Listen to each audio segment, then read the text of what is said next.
الحمد لله رب العالمين. اللهم صل على سيدنا ومولانا محمد وعلى آل سيدنا ومولانا محمد وبارك وسلم. اللهم صل على سيدنا ومولانا محمد وعلى آل سيدنا ومولانا محمد وبارك وسلم.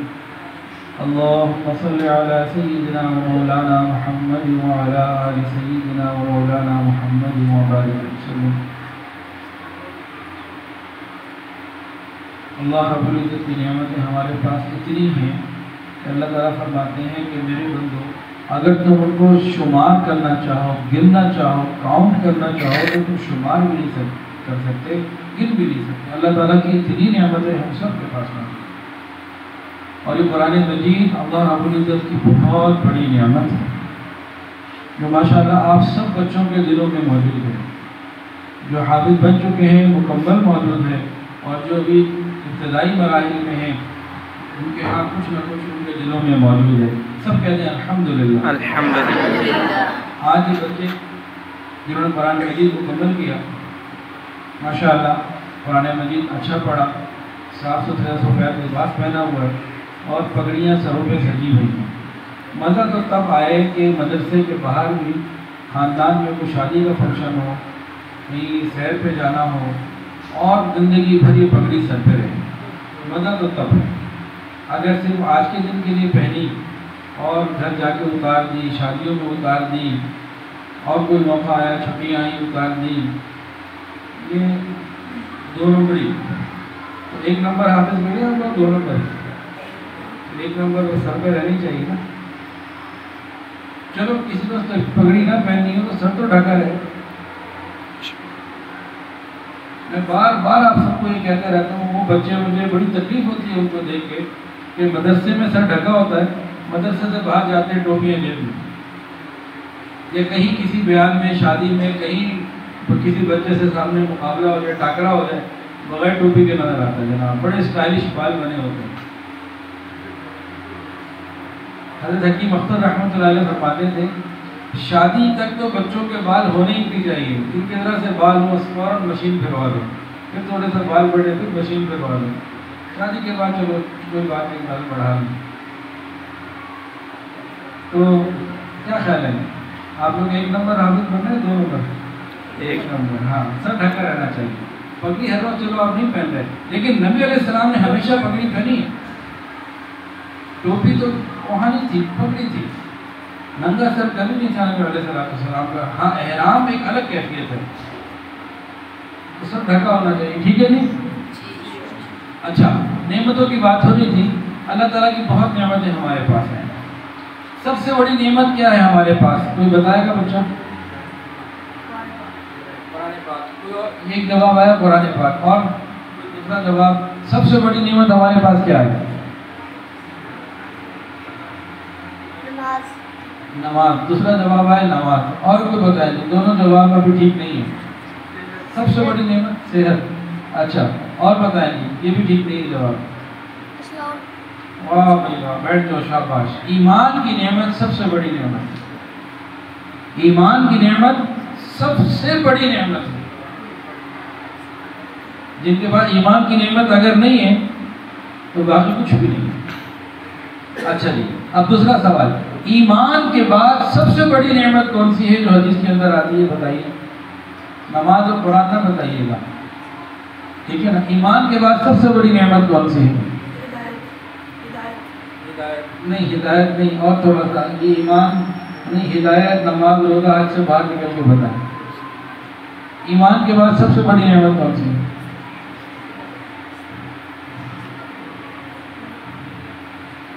ابھی یہاں ایک بچے نے نام لیا تھا اس کے نام پہ تھوڑی دیر پہلے. صحت. ایمان سب سے بڑی نعمت، اور ایمان کے بعد سب سے بڑی نعمت صحت کی نعمت. بھائی صحت ہوگی تو نماز پڑھے گا نا، صحت ہوگی تو قرآن پڑھے گا، صحت ہوگی تو حج پہ جائے گا، صحت ہوگی تو یہ کوئی اور کام اچھا کر سکتا ہے، ماں باپ کی خدمت کر سکتا ہے، اور کاروبار کر سکتا ہے، نوکری کر سکتا ہے، بہت کچھ کر سکتا ہے. صحت ہی نہ ہو تو یہ کس کام کا ہے؟ تو ایمان سب سے بڑی نعمت، اور ایمان کے بعد سب سے بڑی نعمت صحت کی نعمت. اور قرآن مجید کے اندر بھی اس کا ذکر، حدیث کے اندر بھی اس کا ذکر۔ اچھا، ایمان کی حفاظت کا حکم ہے یا نہیں؟ ہے نا؟ تو صحت کی حفاظت کا بھی حکم ہوگا نا، اتنی بڑی نعمت ہے۔ تو صحت کے حوالے سے بہت ساری باتیں ہیں، الحمدللہ میرے بیانات چل رہے ہیں اور 5 بیان صحت کے اوپر ہو چکے ہیں، جو اور 10-20 ہو جائیں گے انشاءاللہ العزیز۔ وہ سب باتیں سننے، سمجھنے اور پڑھنے سے تعلق رکھتی ہیں، اور میری حافظ محمد حمزہ عزیز سے اور ادارے کے جو ہمارے حضرات ہیں ان سے درخواست یہ ہے کہ صحت کے حوالے سے کچھ نہ کچھ باتیں بچوں کو وقتاً فوقتاً بتاتے رہا کریں۔ ہفتے میں 15-20 منٹ کا ایک لیکچر، 10 منٹ کا ایک لیکچر جو ہے نا صحت کو لے کے ہو جائے، اور وہ باتیں جو اللہ اس کے رسول نے صحت کے حوالے سے بتائی ہیں ان کے حساب سے۔ کھانا کب کھانا ہے، کب نہیں کھانا، کیسے کھانا ہے، ان سب کا صحت سے تعلق ہے۔ اس میں بڑی بڑی تفصیلات ہیں، اگر ہفتے میں 10 منٹ اس کے اوپر ہو جائے، ہماری صحت یا اچھی صحت کو ایسا ٹاپک رکھ لیا جائے، تو یقیناً چھوٹی عمر میں بچوں کو جب یہ بات سمجھ میں آ جائے گی تو انشاءاللہ بچپن کی یہ باتیں 55 تک فائدہ دیں گی انشاءاللہ۔ اچھا جی، صحت کی حفاظت کا حکم ہے کہ نہیں؟ ہے نا؟ تو جو چیزیں ہماری صحت کو نقصان پہنچاتی ہوں ان کو کھانا چاہیے کہ نہیں؟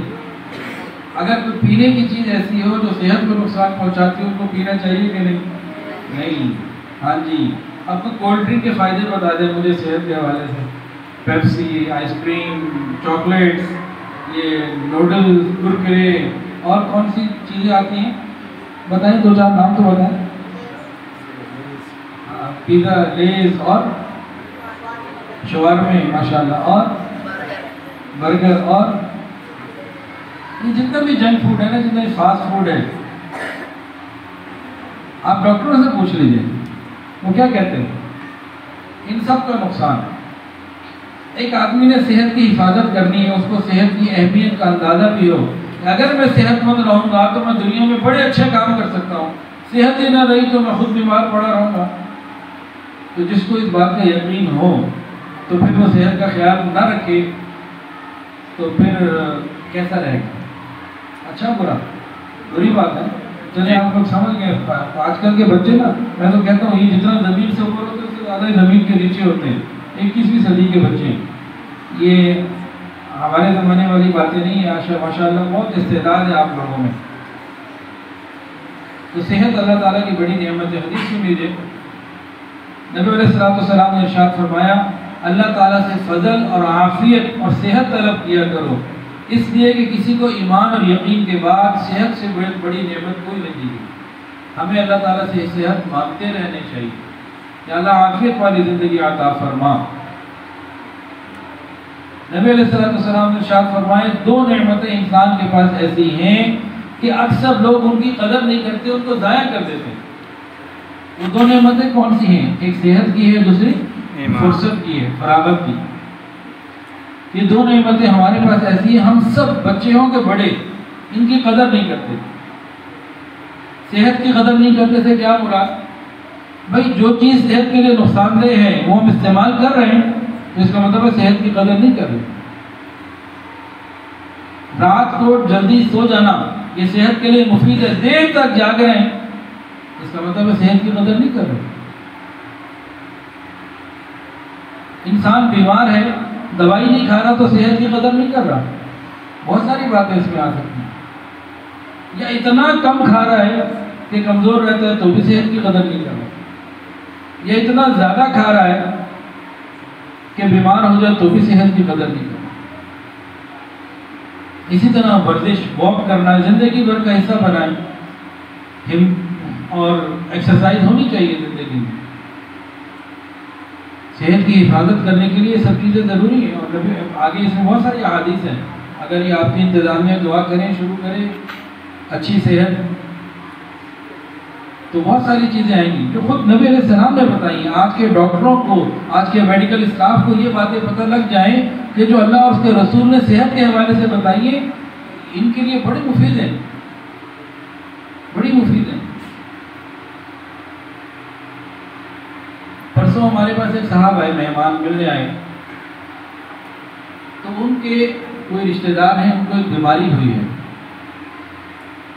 کیا اچانک سے اٹھنا بیٹھنا مشکل ہو گیا، ایک چلتا ہوا بندہ ہو، کام سارے کرتا ہو، اچانک سے جب اٹھنا بیٹھنا مشکل ہو جائے تو زندگی کے کام متاثر ہوتے ہیں، ٹیسٹ کروایا، چیک کروایا، بہت ساری چیزیں، کچھ پتہ نہیں چل رہا کہ ہر چیز ٹھیک آ رہی ہے، بہت ٹیسٹوں کے بعد، بڑی مشکل کے بعد کیا پتہ لگا، ان کے خون کے اندر جو حرارت ہے وہ کم ہو گئی، وہ ختم ہو گئی، بہت کم ہو گئی۔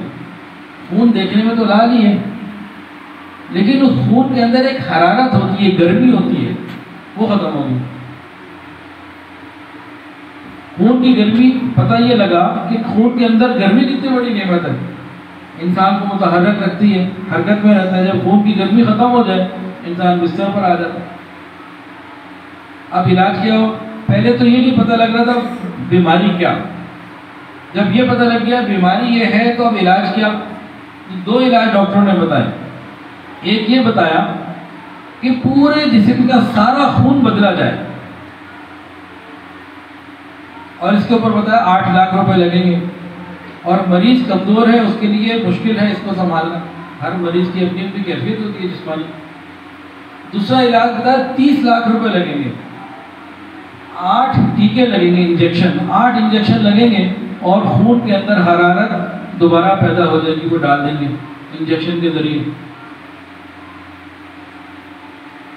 اب انہوں نے ایک ٹیکہ لگوا لیا ہوا تھا جب وہ آئے، مطلب مجھے جب اطلاع ملی ان کے مریض تو میرے پاس نہیں آیا، ایک ٹیکہ وہ لگوا چکا تھا، تو ایک ٹیکہ لگانے کے بعد طبیعت اور بگڑ گئی،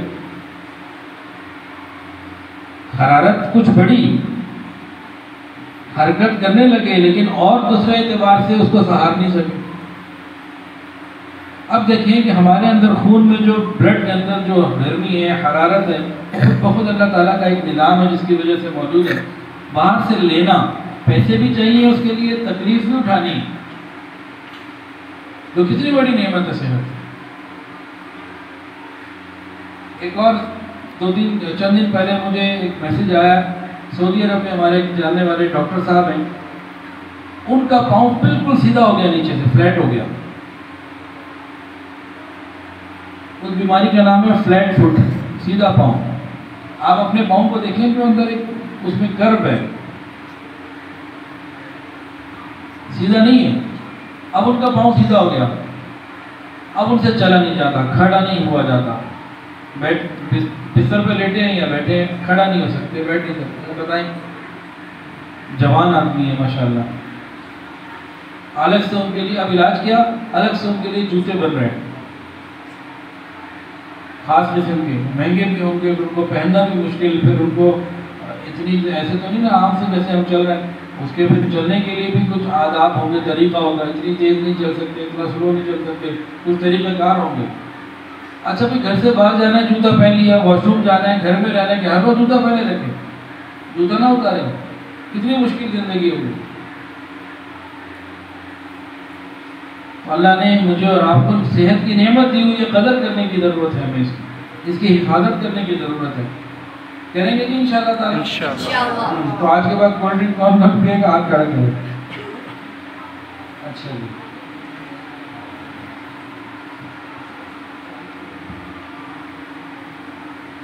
اچھا جی، اللہ تعالیٰ کو قوی مومن زیادہ پسند ہے یا بیمار؟ بتائیے، اللہ تعالیٰ کو قوی مومن زیادہ پسند ہے، صحت مند۔ بیماری کے الگ فضائل ہیں، بیماری کے اوپر الگ ثواب ملتا ہے، گناہ معاف ہوتے ہیں، وہ سب اپنی جگہ۔ ایک دن کا بخار 1 سال کے گناہوں کی معافی ہے، وہ اپنی جگہ باتیں ہیں، لیکن پسندیدہ بندہ کون ہے اللہ تعالیٰ کو اور اللہ کے رسول کو؟ جس کی صحت اچھی ہو، جس کی قوت ہو۔ جس کی صحت قوت ہوگی یہ دین کے کام بھی کرے گا، دنیا کے کام بھی کرے گا، بیمار نے کیا کرنا۔ ایک ذرا واقعہ سن لیجیے، ایک صحابی تھا ابو درداء رضی اللہ تعالیٰ عنہ، انہوں نے نبی علیہ السلام سے عرض کیا، یا رسول اللہ، سمجھنے والی بات ہے، اگر اللہ تعالیٰ مجھے صحت اور عافیت والی زندگی دے اور میں اللہ تعالیٰ کا شکر ادا کرتا رہوں تو یہ بات مجھے بہت پسند ہے اس بات سے کہ میں بیمار ہوں اور صبر کروں۔ آپ کو کیا پسند ہے؟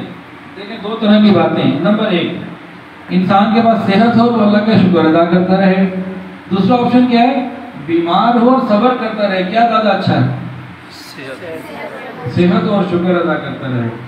انہوں نے کہا تو نبی علیہ السلام نے فرمایا کہ ہاں مجھے بھی یہی پسند ہے کہ صحت ہو اور ہم شکر ادا کرتے رہیں. تو اللہ تعالیٰ نے ہمیں صحت دی ہوئی ہے تو کہ الحمدللہ رب العالمین، الحمدللہ رب العالمین.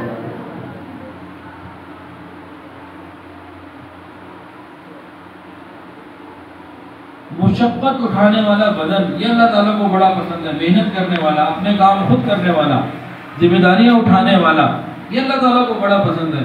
کام چور، نکما، کاہل، دوسروں کو آرڈر چلانے والا یہ نہیں کوئی پسند. حضور صلی اللہ علیہ وآلہ وسلم اپنے گھر میں اپنے کام خود کر لیا کرتے تھے. آج کل کے بچے امی کو آرڈر دیں، امی پانی لے کر آئے. جنہوں نے ویڈیو گیم کھیلنی ہے، ٹی وی پہ بیٹھے ہوئے، موبائل پہ لگے ہوئے. ماں کھانا لے آئی، پانی لے آئی، پی نہیں رہے. ماں کہہ رہی ہے بیٹا پانی پی لو، کھانا کھا لو. نہیں، ذرا یہ سیریز پوری ہو جائے، ذرا یہ میں نیکسٹ لیول پہ چلا جاؤں، بس تھوڑا سا رہ گیا، ذرا تھوڑی دیر ٹھہر جائے. یہ سب ہوتا ہے نا یا نہیں ہوتا؟ اچھا آپ اچھے بچے ہیں، نہیں ہوتا ہوگا، لیکن بعض بچے ایسے ہوتے ہیں بھائی اپنے کام خود کرنے کے. ماں باپ کی خدمت ہم نے کرنی ہے، ان سے اپنی خدمتیں کروانی ہے، ہم نے کرنی ہے نا. ان کی خدمت کے کیا طریقے ہیں؟ ایک یہ طریقہ ہے کہ بھائی ہم اپنے کام خود کریں، ان کی مدد کریں، اور جب کھانا لگ گیا کھانا کھائیں. پتہ ہے میری امی کیا کرتی تھی؟ بھائی ٹائم کتنا ہے؟ کم کرو.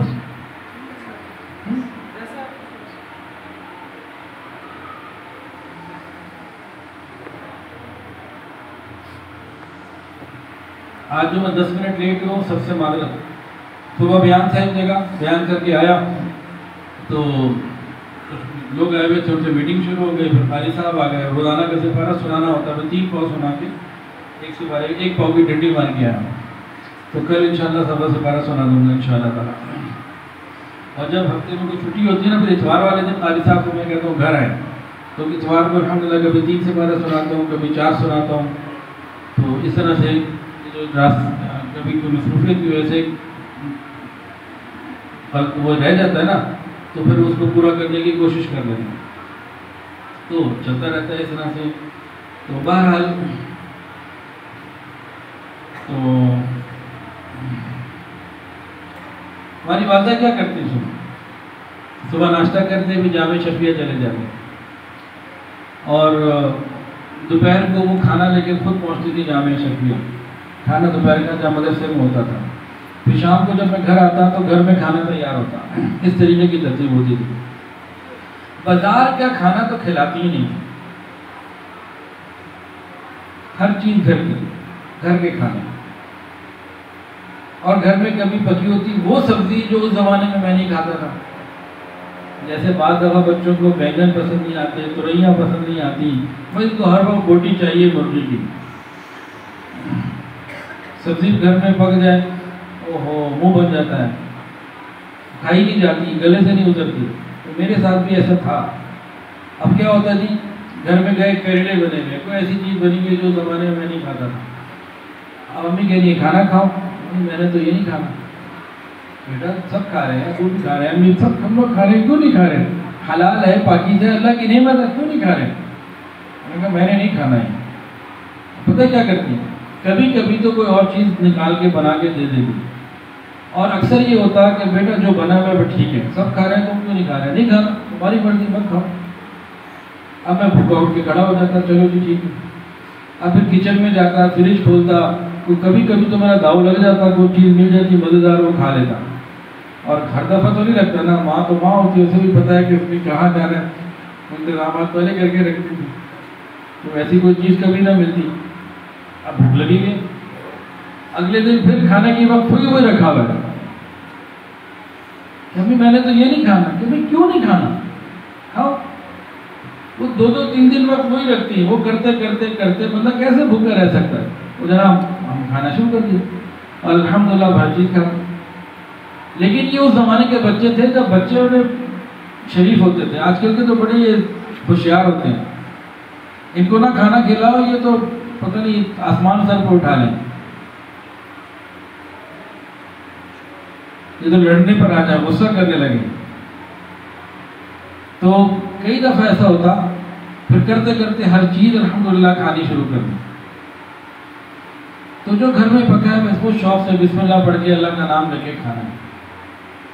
اس میں برکتیں زیادہ ہیں. بازار کا کھانا کھانا اس میں بے برکتی ہے. اب میں آخری بات کر کے نا 4 منٹ میں 2-3 منٹ میں بات پوری کر لیتا ہوں. ایک سوال آپ لوگوں سے پوچھ رہا ہوں بچوں سے. گھر کے اندر ایک ماں ہے, کھانا پکا رہی ہے, نمازی بھی ہے, کھانا پکاتے ہوئے اللہ کا قرآن پڑھ رہی ہے, ذکر کر رہی ہے, درود شریف پڑھ رہی ہے, اسے بچے سے محبت بھی ہے, ایک تعلق بھی ہے کہ میں اپنے بیٹے کے لیے بنا رہی ہوں. تو اس کھانے میں برکت ہوگی یا نہیں ہوگی؟ ادھر والے ہوگی, دائیں والے سامنے والے سب کرتے ہوگی. اچھا جی, ایک بازار میں کھانا بن رہا ہے, وہ جو کھانا پکا رہا ہے اس نے پتہ نہیں نماز بھی پڑھی ہے کہ نہیں, اس کو غسل کی حاجت تھی, اس کو پاک بھی ہے کہ نہیں, کوئی پتہ نہیں. کھانا پکاتے ہوئے ادھر میوزک چل رہا ہے, زبان سے گالیاں دے رہا ہے, گندی باتیں بھی کر رہا ہے, صفائی کا بھی کوئی خیال نہیں. اور اس کو ان بچوں سے جو اس کے بعد جا کے شاورما خرید رہے ہیں, اس کے بعد جا کے جناب اور کیا خریدتے ہیں, نوڈل اور برگر اور پیزا اور بھی تو کچھ ہوتا ہے, اور کرکرے. اچھا, اب یہ جو چیزیں بنا رہے ہیں اس کا آپ سے کوئی قلبی محبت کا تعلق ہے؟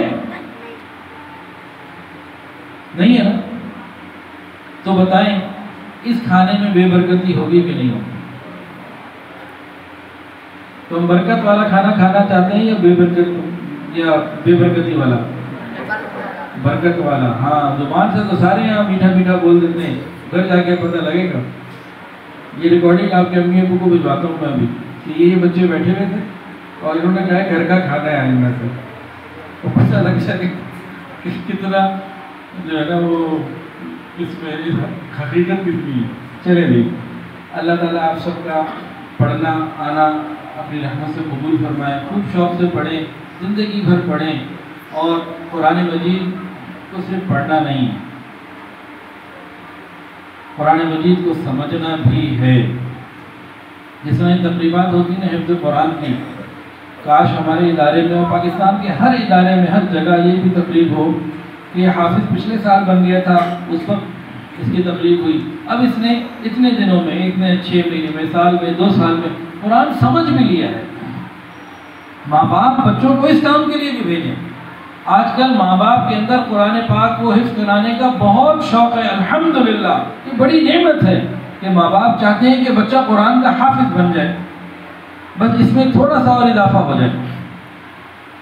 ماں باپ کی خواہش بھی بن جائے, ادارے والے بھی اس پر فکر کریں, بچے کو وہ قرآن سمجھ میں بھی آ جائے. حافظ بننے کے بعد گردان کرتے ہیں نا, تو گردان کے ساتھ کوئی 1 سال اگر قرآن سمجھنے میں بھی لگا لیا جائے, زندگی بھر کام آئے گا, زندگی بھر کام آئے گا. کتنے لوگ ایسے ہیں جو حافظ قرآن ہیں, ان کی عمر 50, 60, 70 سال ہے, لیکن قرآن کا ترجمہ نہیں آتا, قرآن کیا کہہ رہے ہیں وہ نہیں پتا انہیں. تو آپ ایسا حافظ بننا چاہتے ہیں آپ لوگ, یا وہ بننا چاہتے ہیں کہ قرآن پتہ لگے کیا کہہ رہا ہے ہمیں؟ کیا خیال ہے, کون سا والا, کہ پتہ ہی نہ چلے یا پتہ چلے؟ پتہ چلے. تو محنت کرنی پڑے گی. قرآن پڑھنے پہ الگ, یاد رکھنے پہ الگ, سمجھنے پہ الگ, یہ سب محنتوں سے ملتا ہے. پھر اللہ عزت عطا فرماتے ہیں. پھر یہ قرآن کیا ہوگا قیامت کے دن, کیا کہا جائے گا, اے حافظ قرآن, اے حامل قرآن, اور قرآن پڑھتا جا اور جنت کے درجے چڑھتا جا. اللہ تعالیٰ یہ آواز, یہ نعمت مجھے, آپ کو, ہم سب حفاظ کرام کو عطا فرمائے. اور آپ کو بھی مبارک ہو جنہوں نے پڑھا, آپ کے والدین, انتظامیہ, اساتذہ, اللہ تعالیٰ سب کی طرف سے قبول فرمائے اور اپنی رحمت کا معاملہ فرمائے. آپ بچوں کی دعاؤں سے الحمدللہ اللہ نے یہ تعمیرات کروا دی ہیں. تو میں تو آپ کی انتظامیہ کو بار بار کہتے رہتا ہوں, بچوں سے دعائیں کروائیں, بچوں سے دعائیں کروائیں. اب یہ پتہ نہیں آپ سے روز کرواتے ہیں یا ہفتے بعد کرواتے ہیں, اور آپ سے بھی کہتے رہتا ہوں کہ دعائیں کریں, دعائیں کریں. کرتے ہیں کہ نہیں کرتے؟ ہاں, آپ لوگوں کی دعاؤں سے اللہ نے اتنا کام کروا دیا, تو مزید بھی دعا کرتے رہیں, اللہ تعالیٰ باقی بھی سارے کام کروا دے گا. پتہ نہیں کس کی دعا قبول ہو جائے. اوپر انشاءاللہ ہم نے چھت پہ اسپورٹس کمپلیکس بنانا ہے انشاءاللہ تعالیٰ, تو سولر پینل بھی لگانے, اور بھی کئی چیزیں ہیں. نیچے ہم کمپیوٹر کا پورا ایک نظام بنانا چاہتے ہیں گراؤنڈ فلور کے اوپر.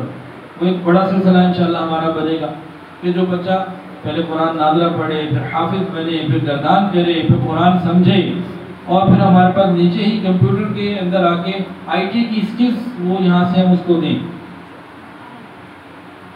ڈیجیٹل مارکیٹنگ کیسے ہوتی ہے اور آئی ٹی کے اندر کیسے کام کرنا ہے، اس کو انسان بعد میں اپنا پروفیشن بنا سکتا ہے، اس سے انسان پھر پیسے بھی کما سکتا ہے، دین کا کام بھی کر سکتا ہے. تو وہ بھی انشاءاللہ ہمارا ارادہ ہے. تو جہاں تک اللہ لے جائے، تو آپ لوگوں نے دعائیں کرتے رہنی ہیں. اللہ تعالیٰ سارے کام آپ کی دعاؤں سے انشاءاللہ کروا دیں گے. ایک بہت بڑے بزرگ تھے، ان کے پیٹ میں درد ہوا، پیشاب بند ہو گیا. خوب اللہ سے مانگا انہوں نے. اللہ نے دل میں ان کے الہام کیا، جاؤ وہ قرآن پڑھنے والے جو چھوٹے بچے نا، ان سے جا کے اپنے لیے دعا کرواؤ، پھر تمہارا مسئلہ حل ہوگا. حالانکہ خود بڑے بزرگ تھے. تو بچوں کی دعائیں نا بڑی قیمتی ہوتی ہیں. اب دعا کر لیجیے. الحمدللہ رب العالمین.